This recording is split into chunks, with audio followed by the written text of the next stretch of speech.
first thing I heard when I woke up wasn't the beeping of machines or the hushed voices of nurses.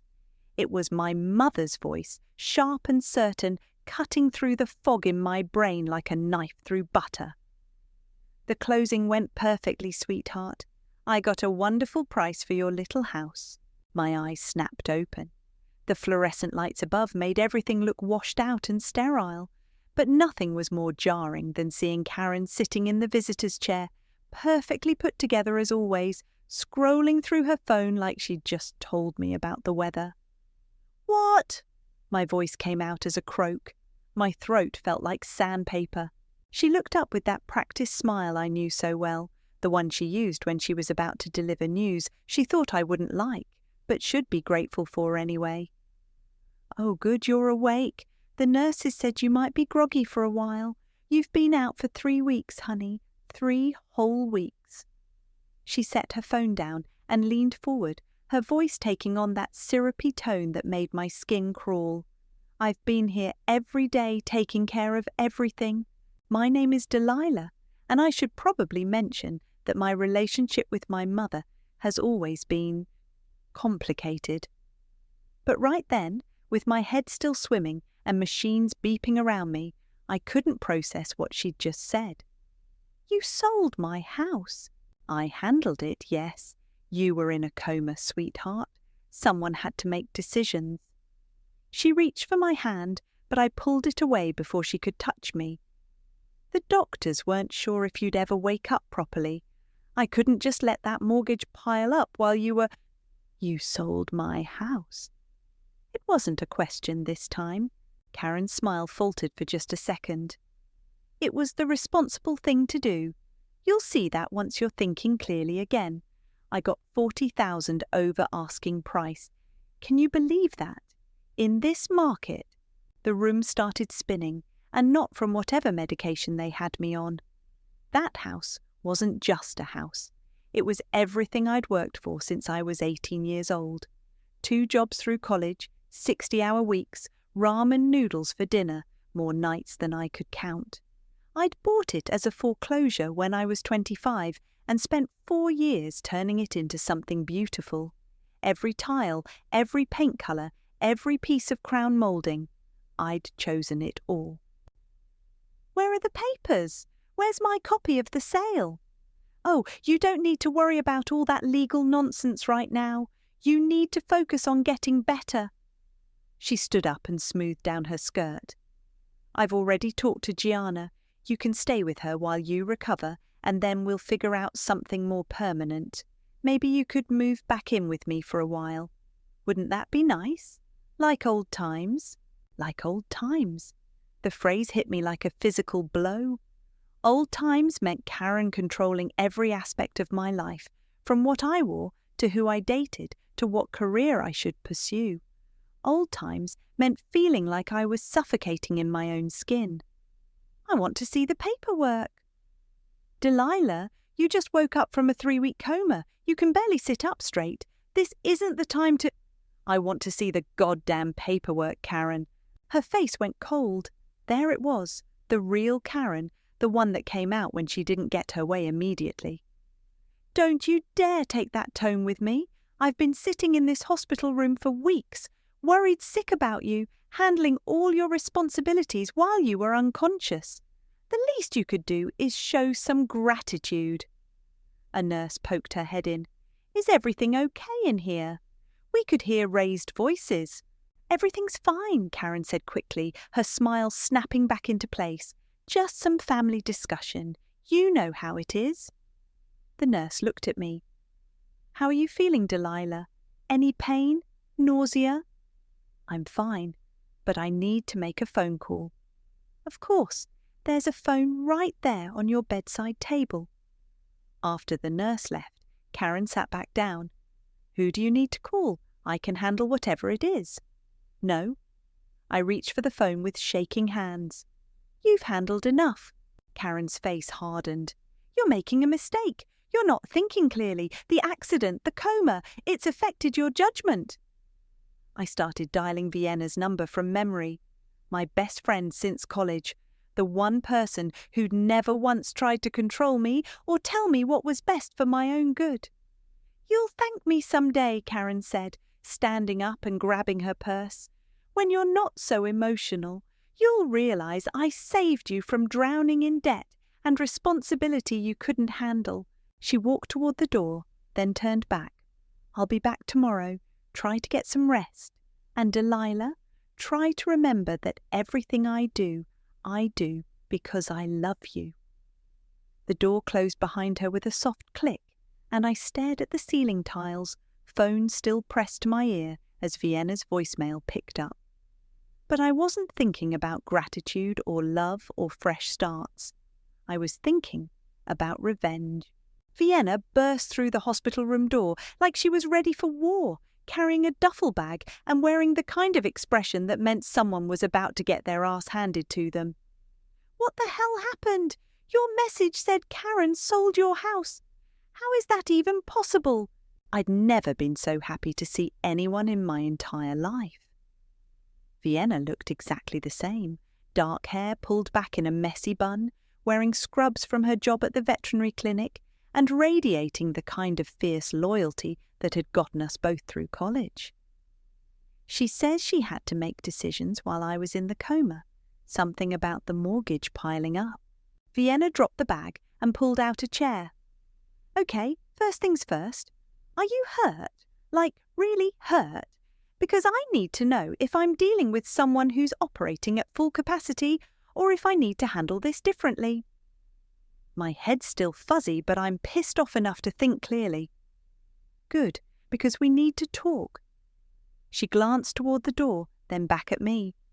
"Do you remember what we did 6 months ago? The paperwork we filed?" My heart started beating faster.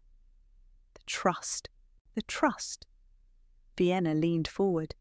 "Tell me you remember the details." It came flooding back. I'd been paranoid about something happening to me, not because I expected to end up in a coma, but because I worked construction sites for some of my design jobs, dangerous places. Vienna had suggested putting the house in a trust with her as the trustee, just in case. I transferred the deed to the Delilah Graham Revocable Trust with you as trustee. Karen doesn't know about it." "Karen doesn't know about it," Vienna repeated, which means she can't legally sell something she doesn't own." Vienna grinned. "Exactly. I brought you some clothes, by the way, real clothes, not hospital gowns, because we're going to that closing. Wait, it hasn't happened yet? It's scheduled for tomorrow at 2 p.m. I've been monitoring the situation since you called." She pulled out her phone. I may have done some light stalking of the real estate agent's social media, guy named Stuart. He's been posting about this amazing deal he's closing tomorrow. "How did you even know to look?" "Because I'm listed as an interested party on the title. The title company sent me a notification about the pending sale. I've been trying to figure out what the hell was going on for the past week." I tried to sit up straighter. "So we can stop it?" "We can do better than stop it. We can make it very, very public." Vienna's smile turned wicked. "But first, I need to ask you something, and I need you to be completely honest with me." "Okay. Do you want to just quietly fix this and move on with your life? Or do you want to burn it all down?" I thought about Karen's face when she'd told me I should be grateful. The way she'd dismissed my anger as emotional instability. The casual way she'd announced she'd sold the most important thing in my life. "Burn it down. That's my girl." Vienna stood up and started pacing. "Here's what we're going to do. I'm going to show up at that closing tomorrow as the trustee. I'm going to let them get all the way through their little presentation, let Karen count her chickens, and then I'm going to drop the legal bomb. I want to be there. Delilah, you just woke up from a coma yesterday. I want to be there, Vienna. I want to see her face when she realizes what's happening." Vienna studied me for a long moment. "Can you handle being in a wheelchair? Because there's no way you're walking into that office." "I can handle it." "Okay, but we're bringing backup." She pulled out her phone and started typing. My sister Marley is going to meet us there. The lawyer sister? The lawyer sister who specializes in real estate fraud. Vienna hit send and looked up at me. There's something else you should know. My stomach dropped. What? I did some digging into the paperwork. Karen didn't just try to sell your house without permission. She forged documents. What kind of documents? A power of attorney dated 3 days after your accident. She backdated it and forged your signature. Vienna's voice got hard. This isn't just a misunderstanding or a family dispute. This is fraud. Felony fraud. The room went quiet except for the steady beeping of my heart monitor. I could hear voices in the hallway, the squeak of wheels on linoleum, the normal sounds of a hospital. But inside this room, everything had changed. She forged my signature. She forged your signature. And here's the kicker. The real estate agent had to have known something was off.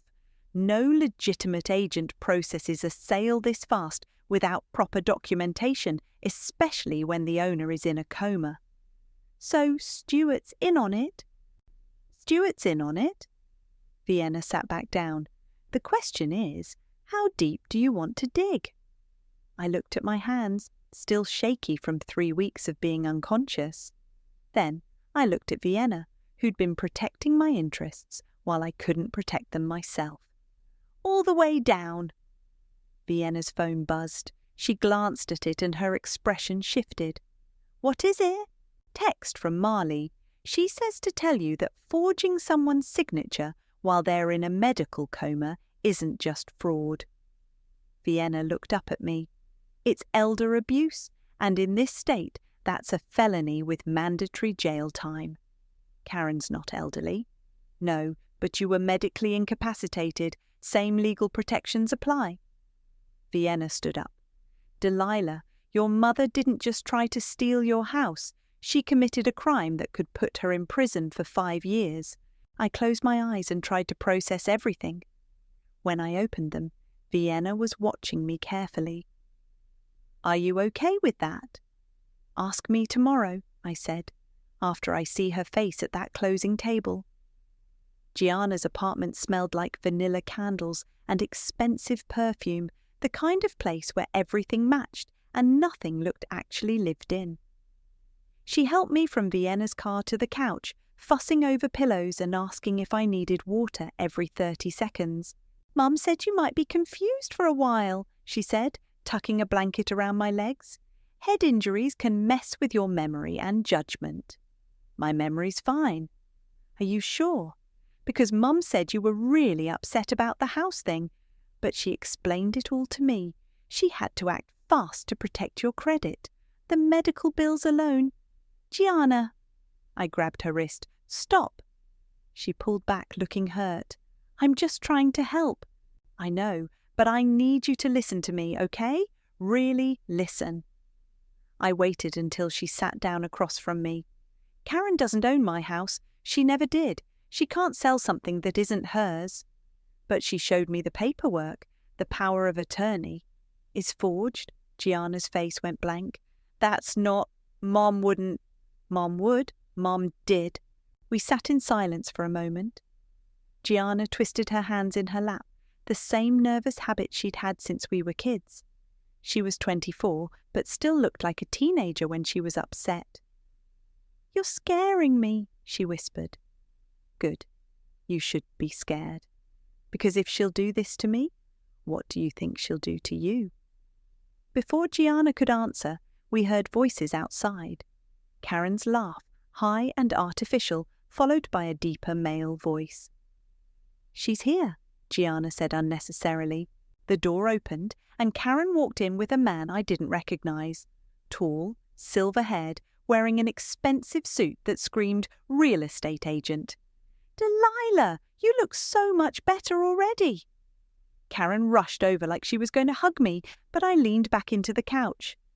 This is Stuart. He's the agent who handled everything. Stuart extended his hand. So nice to finally meet you. Your mother spoke about you constantly during the whole process. I didn't take his hand. I bet she did. Karen's smile flickered. Stuart was just telling me how smoothly everything went. The buyers are so excited to close tomorrow. About that, I said. Now, Delilah, we talked about this. You need to focus on recovery, not business details. Stuart cleared his throat. Actually, there was one small thing. The title company mentioned something about a trust. It's probably just a clerical error, but… What kind of trust? Karen's voice got sharp. The Delilah Graham Revocable Trust. It shows up on the title search as the current owner. Stuart pulled out his phone. I tried to call the trustee, someone named Vienna, but haven't heard back. I watched Karen's face carefully. For just a second, I saw panic flash across her features before she got control of herself. That's impossible. Delilah never mentioned any trust to me. Because it's none of your business, I said. The room went dead quiet. Gianna looked back and forth between us like she was watching a tennis match. Excuse me. Karen's voice could have cut glass. I said it's none of your business. My house, my trust, my decisions. Stuart looked uncomfortable. Maybe I should come back another time. No. Karen's voice was steel. You should stay. Delilah is clearly not thinking straight. The head injury… There's nothing wrong with my head, Karen. Don't call me Karen. I'm your mother. My mother wouldn't forge my signature while I was in a coma. Stuart went pale. I'm sorry, what? Gianna gasped. Delilah, you can't just accuse… Show him the power of attorney, I said to Karen. Go ahead. Show Stuart the document you used to authorize the sale. Karen's hands were shaking now. I don't have to show anyone anything. This is family business. Actually, Stuart said slowly, I would like to see that document again, for my records. It's at home. You said you had it with you yesterday, Stuart said, when we finalized the listing paperwork. Karen looked trapped. I must have left it in my other purse. I started laughing. I couldn't help it. The whole situation was so absurd. Karen scrambling to cover her lies, Stuart realizing he might be involved in fraud, Gianna sitting there looking like her world was falling apart. This isn't funny, Karen snapped. It's hilarious. You're standing in my sister's living room with your boyfriend who's about to lose his real estate license, trying to convince everyone that I'm crazy for being upset that you tried to steal my house. Boyfriend? Gianna looked at Stuart, then at Karen. Mum, you said he was just the agent. Stuart's face went red. Karen, you told me you were divorced. I am divorced from their father. That was 20 years ago. You told me you weren't seeing anyone, Gianna said. I'm not seeing anyone. Stuart and I are just… We're friends. Friends who split the commission on fraudulent real estate sales? I asked. Stuart backed toward the door. I think there's been a misunderstanding. I'm going to call the title company and postpone the closing until we can sort this out. You're not postponing anything, Karen said. The buyers are expecting to close tomorrow. The buyers are going to be very disappointed, I said, because tomorrow at that closing table, they're going to find out they're trying to buy a house from someone who doesn't own it. Stuart was already on his phone. Yes, this is Stuart Whitney. I need to speak to someone about the Graham property closing tomorrow. Yes, I'll hold. Karen turned on me. You're destroying everything. Do you understand that? Everything I've worked for. Well, what you've worked for. It's my house, Karen. My work, my money. Your money? Karen's voice rose. Who do you think paid for your college? Who supported you when you were struggling to get your business started? I paid for my own college with loans and 2 jobs, and you never supported my business. You told me interior design was a waste of time, and I should get a real job. Gianna stood up suddenly. Stop it. Both of you, just stop. She walked to the kitchen, and I heard her opening and closing cabinets. When she came back, she was carrying her iPad. Gianna, what are you doing? Karen asked. Something I should have done a week ago. Gianna's voice was shaking, but determined. She handed me the iPad. Read the email thread. I scrolled through the messages. Karen to Gianna, Gianna to Karen, back and forth for days. And there it was, in black and white. Gianna asking if the power of attorney was real. Karen admitting she'd had to improvise with the paperwork. Gianna saying she was worried about legal trouble. Karen telling her to stay quiet and everything would work out. I looked up at my sister. You knew? Gianna was crying now. She said you'd understand eventually. She said it was for your own good. You knew she forged my signature and you said nothing. I was scared. You know how she gets when you cross her. I handed the iPad back to her. Yeah, I do know. Stuart hung up his phone. The closing is cancelled. The title company won't proceed without clear ownership documentation. Karen's face crumpled. You've ruined everything, all of you. She grabbed her purse and headed for the door. Stuart hesitated for a moment, then followed her. After they left, Gianna and I sat in silence. Finally, she spoke. What happens now? Now you decide which side you're on, because tomorrow this gets a lot worse for Karen. She's our mother. No, I said. She's a criminal who happens to share our DNA. There's a difference. Gianna curled up in her chair, still crying. I'm sorry, I'm so sorry. I know you are, but sorry doesn't fix this. What can I do? I looked at her for a long moment. You can testify. The title company's conference room felt like a courtroom.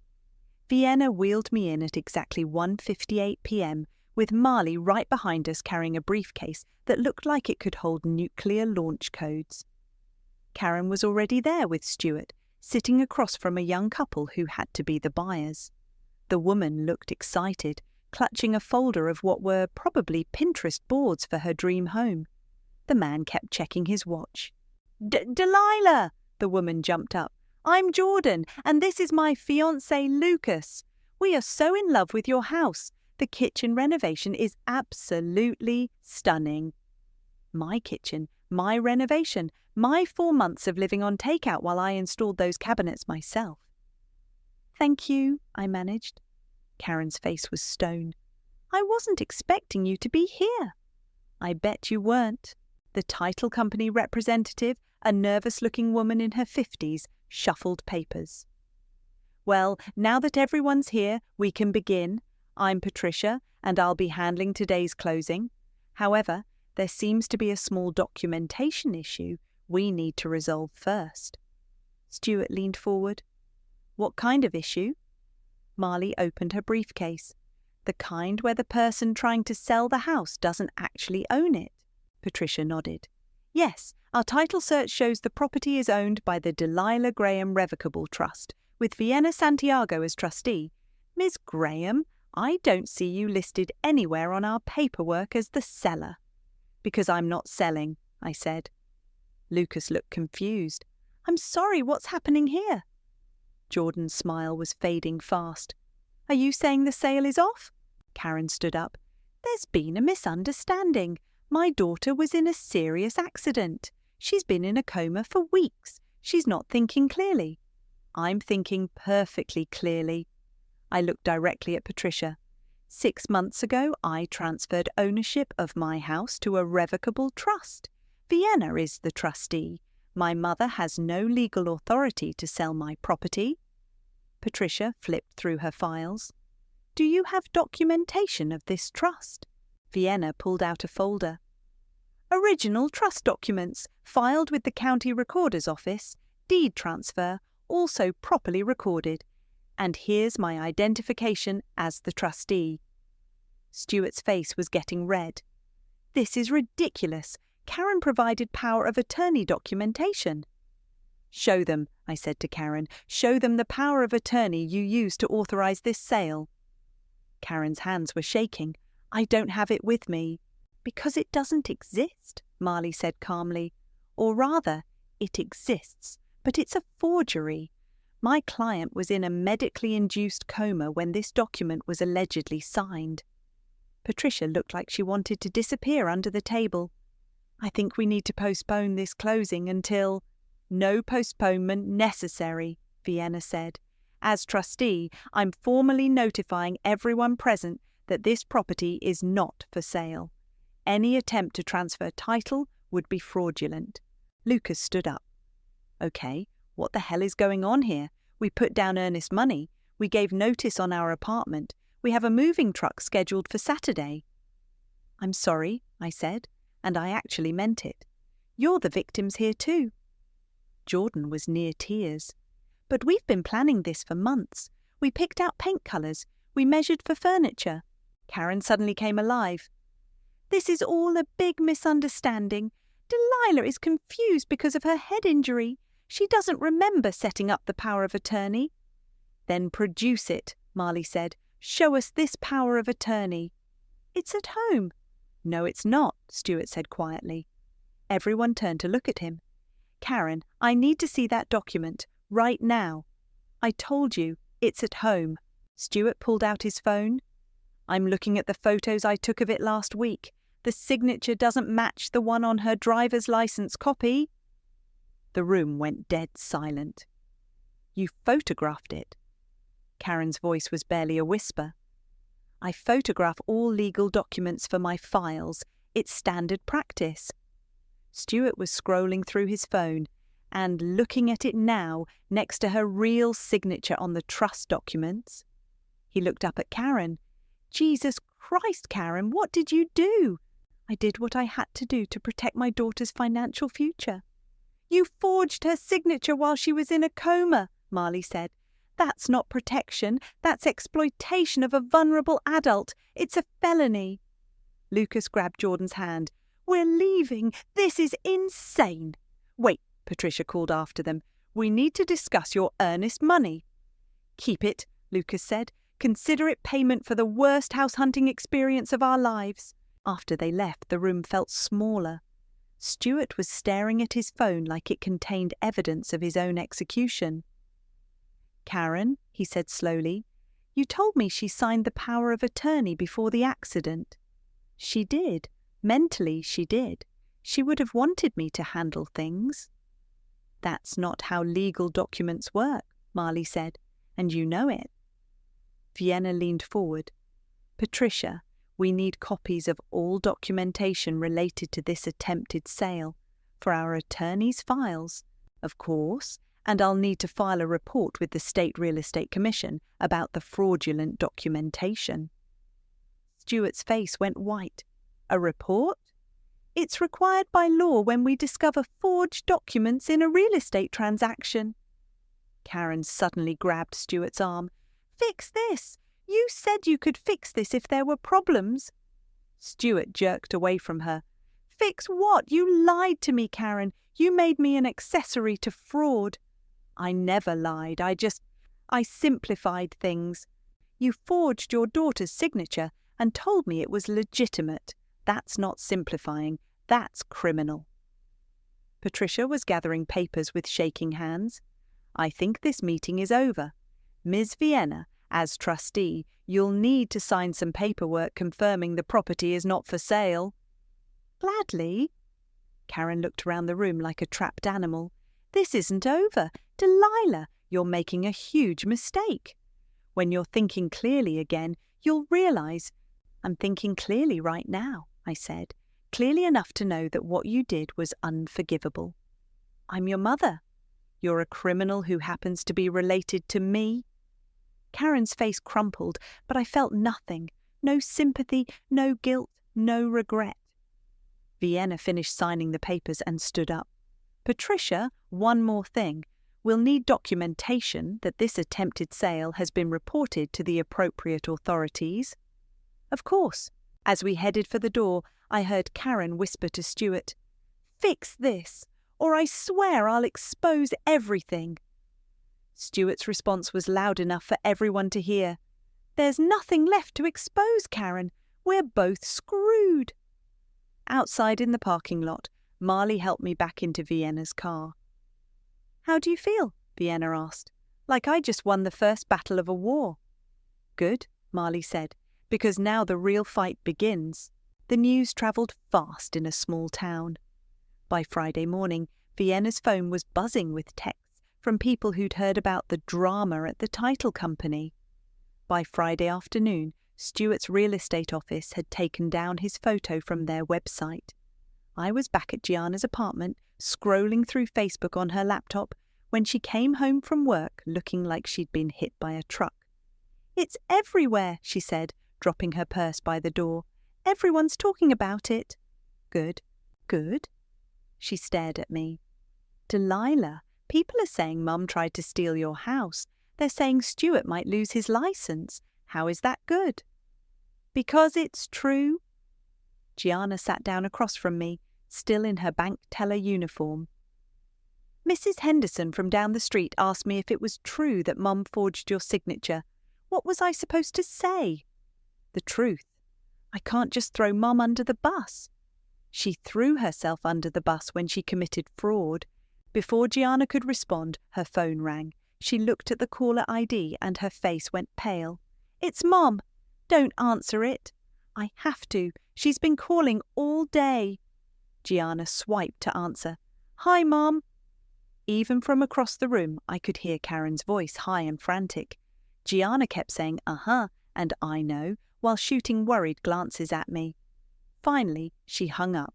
"She wants to come over. She says she needs to explain things to you." "Tell her no." "Delilah, she's falling apart. Stuart broke up with her. His office fired him. She's getting calls from reporters." "Reporters?" "The local paper wants to do a story about real estate fraud. Someone posted about it in the town Facebook group, and it's getting shared everywhere." My phone buzzed. Text from Vienna. "Check Channel 7's website, now." I pulled up the news station's page, and there it was. Local real estate agent under investigation for fraud.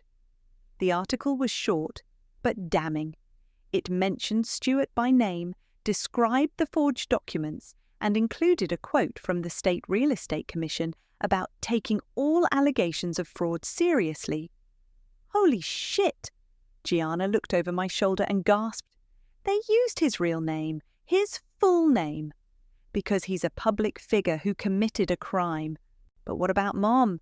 What if they find out it was her who—" The apartment door burst open. Karen stood there, still in her work clothes but dishevelled, her usually perfect hair falling out of its bun. "You did this," she said, pointing at me. "You destroyed Stuart's career. You destroyed everything." "I didn't do anything except refuse to let you steal my house." Karen stormed into the living room. "It wasn't stealing. I was protecting you. The medical bills alone could have bankrupted you." "What medical bills? I have insurance." "Insurance doesn't cover everything. And what about when you couldn't work? What about the mortgage payments?" "The mortgage is paid off, Karen. Has been for 2 years." Karen stopped mid-rant. "What?" "I paid off my mortgage 2 years ago. There were no payments to worry about." Gianna looked back and forth between us. "Mum, you said she was drowning in debt." I thought—" Karen's face was crumbling. "The medical bills are covered by insurance. My insurance, which I pay for like a responsible adult." "But the house was just sitting there, empty, for 3 weeks. 3 weeks, Karen, not 3 years. Karen sank into a chair. "I was trying to help." "No, you weren't. You saw an opportunity to make money and you took it, and you dragged Stuart down with you." "Stuart knew what he was doing." "Did he?" "Because according to the news article, he's claiming you told him I'd signed the power of attorney before my accident." Karen's face went white. "He's lying." "Is he?" "Because that would mean you deliberately deceived him about when the document was signed." Gianna was staring at Karen. "Mum, when did you forge the signature?" "I didn't forge anything. I knew what Delilah would want." "When did you sign her name to the power of attorney?" Karen looked trapped. "It doesn't matter when—" "It matters to Stuart's lawyer," I said, "and it matters to the district attorney's office." "The district attorney?" Karen's voice was barely a whisper. "Fraud is a criminal offence, Karen, not a civil matter, criminal." Karen started crying. I never meant for it to go this far. I just wanted to help. Help yourself to $40,000. That money would have gone to your medical expenses. Bullshit. I was done being patient. You wanted that commission money. You and Stuart were going to split it and disappear. That's not true. Gianna's phone buzzed. She looked at it and went pale. It's a text from Stuart. What does it say? Gianna read aloud. Tell your mother she needs to call me now. The police want to interview me tomorrow. The room went dead silent. Karen was staring at Gianna's phone like it was a bomb. The police? Fraud investigation, I said. Marley warned me this would happen. When you forge someone's signature on legal documents, it becomes a police matter. Karen stood up suddenly. I need to go. Where? I need to think. I need to figure out how to fix this. You can't fix this, Karen. You committed a crime, multiple crimes. I'm your mother. You can't let them arrest me. I can't stop them from arresting you. You did this to yourself. Karen looked at Gianna. Tell her she has to drop the charges. I haven't pressed charges yet, I said. But I'm thinking about it. Yet, Karen's voice cracked. Vienna's sister thinks I should. She says people like you don't stop until someone makes them stop. Karen grabbed her purse and headed for the door. This isn't over. Yes, it is. After she left, Gianna and I sat in silence. Finally, she spoke. Are you really going to have her arrested? I don't know yet. She's our mother. She's a criminal. But she's family. I looked at my sister, still so young, still so naive about what family actually meant. Gianna, family doesn't forge your signature while you're unconscious. Family doesn't try to steal your house. Family doesn't lie to real estate agents and drag innocent people into their schemes. But what if she goes to jail? Then maybe she'll finally face consequences for her actions. Gianna's phone buzzed again. Another text from Stuart.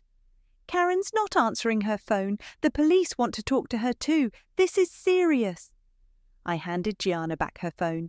Yeah, it is serious, and it's about to get a lot more serious. What do you mean? I mean tomorrow I'm calling Marley, and I'm pressing charges. The letter arrived on Saturday morning, delivered by a woman who looked like she'd walked through hell and back. She was maybe mid-40s, with greying hair and tired eyes, but when she smiled, I could see the family resemblance. You must be Delilah. I'm Maggie, your aunt, Karen's sister. Gianna looked up from her coffee. Aunt Maggie? But Mum said you were... Dead? Yeah, she's been telling people that for about 15 years. Maggie held up a manila envelope. Mind if I come in? We need to talk. I gestured to the couch. Please. Maggie sat down and pulled out a letter that looked like it had been through a fire. The edges were blackened and parts of it were barely readable. This came in yesterday's mail, addressed to you, but sent to my house. Took me a while to track down where you were staying. Why would someone send me mail at your house? Because someone doesn't want Karen to intercept it. Maggie handed me the envelope. Go ahead, read it. The return address was from a law firm I didn't recognise. Inside was a letter dated 3 weeks ago, right after my accident. Dear Miss Graham, I read aloud, we represent the estate of Margaret Harrison, your late grandmother. We've been attempting to contact you regarding irregularities in the estate settlement from 2018. Gianna frowned. Grandma Maggie died 5 years ago. 6 years ago, Maggie corrected. And yes, she did. But apparently, Karen's been collecting her Social Security checks ever since. My hands started shaking. What? Keep reading. Our investigation has revealed that someone has been fraudulently claiming benefits in your grandmother's name. We have reason to believe this same person may have forged documents related to the estate distribution. Please contact our office immediately. I looked up at Maggie. Karen's been stealing from Grandma's estate for 6 years, and that's not all. Maggie pulled out another folder. Remember when Grandma left you that money for college? The $5,000? Karen said the estate was tied up in probate, that I'd get it eventually. You should have gotten it immediately. It was specifically designated for your education. Maggie opened the folder. Karen cashed that check and used the money to put a down payment on her car. Gianna set down her coffee cup. That can't be true. It's all true, and there's more. Maggie pulled out bank statements.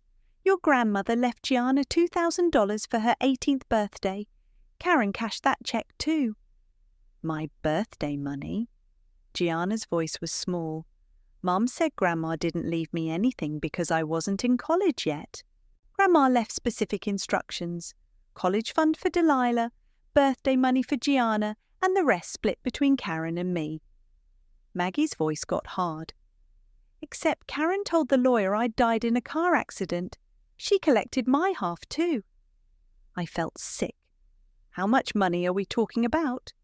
Total, about $43,000 over 6 years.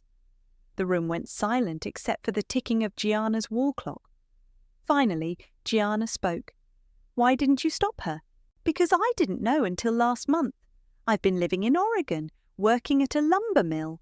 No social media, barely any contact with people back here. Then my neighbour mentioned seeing Karen at the grocery store, talking about how sad she was that her sister died. Maggie laughed bitterly. Imagine my surprise. So you came back? I came back to confront her, but when I got to her house, the neighbours told me about your accident and about some drama with your house being sold. Maggie looked at me. That's when I knew she was still up to her old tricks. Old tricks? Delilah, your mother has been pulling scams like this our whole lives. When we were kids, she stole money from our church fundraiser and blamed it on the pastor's son. In high school, she forged our father's signature to get out of detention. In college, she used my social security number to open credit cards. Gianna was staring at Maggie like she was speaking a foreign language. But she's our mother. She loves us. I'm sure she does, in her own way. But Karen's version of love always comes with a price tag. What do you mean? Maggie pulled out her phone and showed us a screenshot. This is from Karen's Facebook page posted yesterday. I read it aloud. Going through a difficult time with family drama. Some people don't appreciate the sacrifices mothers make. Prayers appreciated. She's playing the victim, I said. She's always played the victim. Even when we were kids, everything was someone else's fault. She never took responsibility for anything. Gianna stood up and started pacing. This is too much. First the house thing, now Grandma's money, now you're not dead. Gianna, I need to ask you something, Maggie said gently. Has Karen ever asked you to sign anything? Bank documents, maybe? Power of attorney paperwork? Gianna stopped pacing. She said it was just in case something happened to her. For emergencies. When did you sign it? Last year, right after I turned 24. Maggie and I exchanged looks. Gianna, I said carefully, have you checked your bank accounts lately? What do you mean? I mean, have you actually looked at your statements? Online banking, anything like that? Gianna grabbed her phone and started typing. Her face went white. There's money missing. A lot of money. How much? My savings account had $8,000 last month. Now it has $1,200. Maggie sighed. She's been using your power of attorney to access your accounts. But she said it was just for emergencies. This was an emergency, I said. Her emergency. She needed money to pay Stuart, or to cover her own expenses, or God knows what else. Gianna sat down hard. She stole from me too. She stole from all of us, Maggie said. The question is, what are we going to do about it? I looked at the letter from the law firm, then at the bank statements, then at my sister's devastated face. We're going to stop her. How? By filing charges, all of us, together. Maggie nodded. I've already contacted the Social Security fraud hotline about Grandma's benefits, and I have a meeting with the district attorney on Monday." "What about my money?" Gianna asked. "That's bank fraud, also a felony." Gianna started crying. "I can't believe she did this to us." "Believe it," I said, "because this is who she really is. This is who she's always been." Maggie reached over and squeezed Gianna's hand. "I know it hurts, but sometimes the people who are supposed to protect us are the ones we need protection from." "What happens now?" "Now we make sure she can't do this to anyone else." I picked up my phone and dialed Marley's number. "It's Delilah. We need to meet and bring everything you have on fraud cases." "What happened?" "We just found out the house thing was just the beginning." The process server found Karen at her office on Tuesday morning. I know because Vienna was sitting in the parking lot across the street, watching through binoculars like some kind of private investigator. "She came out of the building looking like she'd seen a ghost," Vienna reported over the phone. "Then she sat in her car for 20 minutes just staring at the papers." "Good. Delilah, are you sure you're ready for this? Once these charges are filed, there's no going back." I was sitting in Marley's office, surrounded by folders full of evidence. Bank statements, forged documents, social security records, witness statements. 6 years of Karen's crimes laid out in neat, organised piles. "I'm ready." Marley hung up her phone. "That was the district attorney's office. They're moving forward with the criminal charges: fraud, forgery, identity theft, and elder abuse. Stewart's already agreed to cooperate in exchange for a reduced sentence." "What about the Social Security fraud?" "Federal charges. That's being handled separately." Marley pulled out another folder. "Maggie's testimony is solid, and the bank records don't lie." My phone buzzed. Text from Gianna. "Mum's here. She's crying. Says she needs to talk to you." I showed the text to Marley. "She knows." "Of course she knows. She just got served with papers for 4 felony charges." "Should I talk to her?" "That's up to you, but anything you say could be used in court." I thought about it for a moment, then typed back, "Tell her to call her lawyer." Gianna's response came immediately. "She says she can't afford a lawyer. She says you're destroying the family.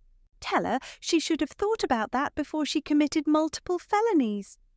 She wants to know if you'll drop the charges if she pays everything back."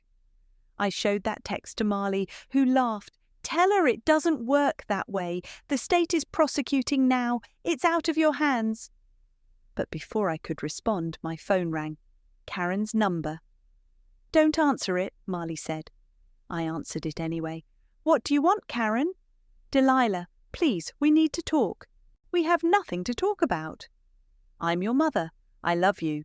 Everything I did was to protect you and Gianna." "You stole from your own mother's grave. You stole from your daughters. You forged legal documents. That's not protection.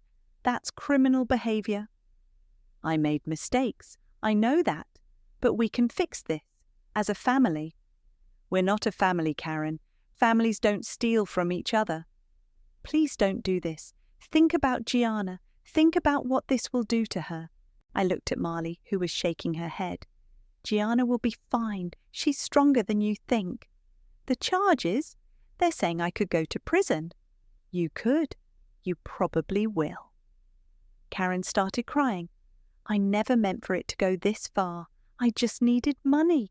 The house payments, the car payments, everything was so expensive." "So you decided to steal from your dead mother and your unconscious daughter." "I was going to pay it back, all of it, when you got better, when things settled down." "With what money? You don't have a job anymore." Silence on the other end. Then, "What do you mean?" "Your office fired you yesterday. It's all over Facebook." More silence, then Karen's voice smaller now. "How do you know that?" "Because everyone knows, Karen. The whole town knows what you did. The newspaper ran another story this morning. Local woman charged with multiple fraud counts. They used your full name and everything." You're destroying me. I'm not destroying you. You destroyed yourself. I'm your mother. You're a criminal. Karen hung up. My phone immediately started buzzing with texts from her, but I turned it off. How do you feel? Marley asked. Free? Good, because it's about to get worse for her. The federal investigators want to interview you tomorrow about the Social Security fraud. What do I need to know?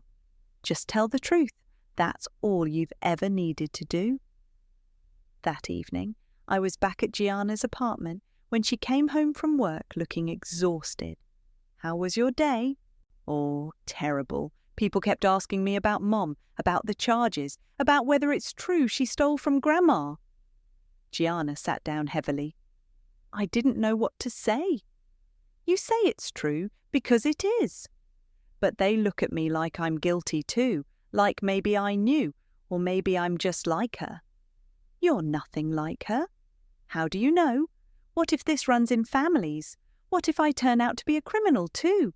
I moved over to sit next to her. Gianna, you had the chance to stay quiet about the iPad emails. You could have let me walk into that closing blind, but you didn't. You chose to tell the truth, even when it was hard. But I waited too long. I should have said something sooner. You were scared. That's understandable. But when it mattered, you did the right thing. Gianna leaned against me. What's going to happen to her? I don't know. Prison, probably. Restitution? Definitely. Her reputation is destroyed. Do you feel bad about it? I thought about that question. Did I feel bad? Did I feel guilty for pressing charges against my own mother? No, I said finally. I feel relieved. Relieved? For the first time in my life, Karen can't manipulate me.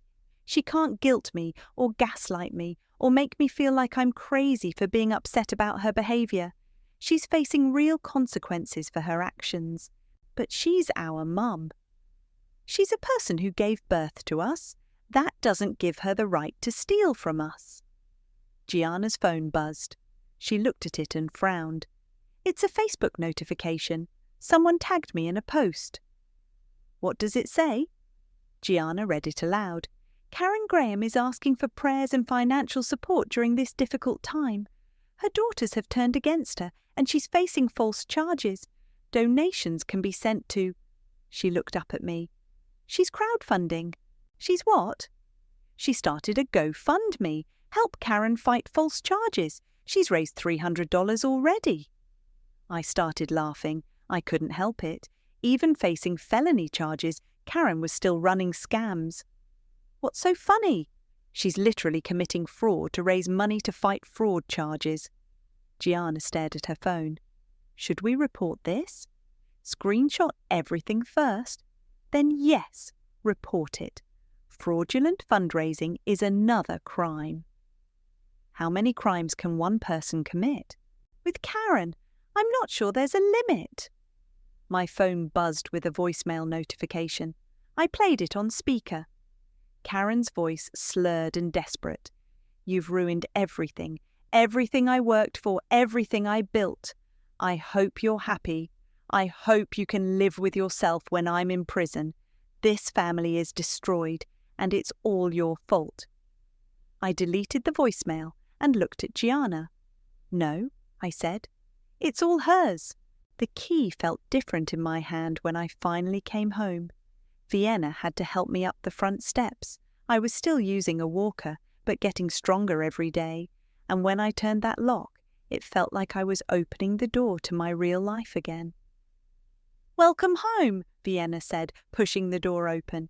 The house smelled like the lavender sachets I'd left in the closets, mixed with the faint scent of the lemon oil I'd used on the hardwood floors. Everything was exactly as I'd left it the morning of my accident. My coffee cup still sat in the sink. My design sketches were still spread across the dining room table. God, I missed this place. It missed you too. Vienna helped me to the couch. Marley called while we were driving over. Karen pled guilty to all charges. All of them. The federal charges, the state charges, everything. Her lawyer convinced her that fighting it would just make the sentence worse. I sank into my couch cushions, the ones I'd reupholstered myself last spring. What's the sentence? 18 months federal prison for the Social Security fraud, 2 years state prison for the forgery and theft charges. She'll serve them concurrently, so probably 2 years total if she behaves herself. And restitution? Full restitution to you, Gianna, and Maggie, plus fines, plus she has to pay back 6 years of fraudulent Social Security benefits. Vienna sat down next to me. She's financially ruined, Delilah, completely. My phone buzzed. Text from Gianna. Saw the news about Mum's plea deal. Are you okay? I typed back, I'm home. Come over when you get off work. How do you feel? Vienna asked. Tired, but good tired, like I'd just finished a really hard project. Icky, speaking of projects, I have something for you. Vienna pulled out her phone and showed me a screenshot. Look what's trending on the interior design subreddit. It was a photo of my kitchen, the one I'd posted on Instagram months ago. The caption read, "This designer fought her own mother in court to keep her house and won. Now that's dedication to your craft." How did they even find that? The local news story got picked up nationally. Someone connected your name to your design portfolio. You've got 3,000 new followers and about 50 people asking for consultations. I scrolled through the comments. Most were supportive, calling me brave and inspiring. A few were asking for design advice. One person had shared their own story about family financial abuse. I might actually be busier than before the accident. Good, you deserve it. The doorbell rang. Vienna got up to answer it, and I heard Gianna's voice in the hallway. How is she? Is she okay? I brought Chinese food. Gianna appeared in the living room, carrying enough takeout bags to feed 6 people. She looked nervous, like she wasn't sure if she was welcome. Sit down, I said, patting the couch. We need to talk. About Mom? About us? Gianna set down the food and perched on the edge of the couch cushion. I'm sorry for everything. For not speaking up sooner, for believing her lies, for... Stop. But I should have... Gianna, you were 24 years old, living under the same roof as a master manipulator. You did the best you could with the information you had. But you figured it out. You saw through her. I had distance. I'd been away from her influence for years. You were still in it. I reached for her hand. The important thing is that when it mattered, you chose the truth. Vienna cleared her throat. I'm going to go get plates for this food and let you two talk. After she left, Gianna and I sat in comfortable silence for a moment. What happens now? She asked. Now you move out of that apartment and find a place where you can think clearly. Now you change all your bank passwords and get financial counselling. Now you learn to trust your own judgment instead of letting other people make decisions for you. What about you? Now I get back to work. I rebuild my business. I live in my house that nobody can take away from me. And Mum? Mum faces the consequences of her choices, just like the rest of us. Gianna nodded. I saw her Facebook post yesterday, the one asking for donations for her legal fees. Yeah, I reported that to the FBI. Fraudulent fundraising while under federal indictment is really, really stupid. She took it down this morning. Smart move, about 6 months too late, but smart. Vienna came back with plates and chopsticks. Sorry to interrupt, but Gianna, you should see this. She handed Gianna her phone. On the screen was a Facebook post from Karen. I want to publicly apologize to my daughters for the pain I've caused. I made terrible decisions and I'm facing the consequences. Delilah and Gianna deserve better than the mother I've been. I'm getting help and I hope someday they can forgive me. Gianna looked up. Do you think she means it? I think she's trying to look good for the sentencing judge. But what if she really is sorry? Then she'll prove it by serving her time quietly and paying back every penny she stole, not by posting on Facebook. We ate dinner while the sun set through my stained glass window, the one I'd installed myself after saving up for 8 months to afford it. The light-painted rainbow patterns on the walls, and for the first time in weeks I felt completely at peace. "I have something to tell you both," I said, setting down my chopsticks. "What?" "I'm not pressing charges against Stuart." Vienna raised an eyebrow. "Why not?" "Because he's already lost his license, his job, and his reputation, and because he cooperated fully with the investigation. Karen was the mastermind. He was just stupid enough to go along with it." "That's very generous of you," Gianna said. "It's not generous, it's strategic. The prosecutor said my cooperation on Stuart's case made Karen's conviction easier. Sometimes mercy is just another form of justice." My phone buzzed with a voicemail notification, Karen's number. "Are you going to listen to it?" Vienna asked. I hit delete without hesitation. "No." "What if it's important?" "If Karen has something important to say to me, she can say it in court during her sentencing hearing." Gianna smiled. "You've changed." "How?" "You're stronger, more sure of yourself." "I'm the same person I always was. I just stopped letting Karen convince me otherwise." Vienna raised her water glass. "To Delilah, who fought the law and won."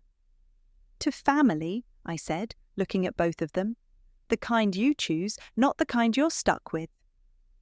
We clinked glasses as the last of the sunset faded through my window. Tomorrow I'd start taking client calls again. Tomorrow I'd begin the process of rebuilding my business and my life. But tonight I was exactly where I belonged, in my house with my real family, finally free from the woman who'd spent 29 years trying to control me. The last thing Karen had said to me was, "You've ruined everything." I just smiled and said, "No, I just stopped playing your game." And for the first time in my life, I'd won.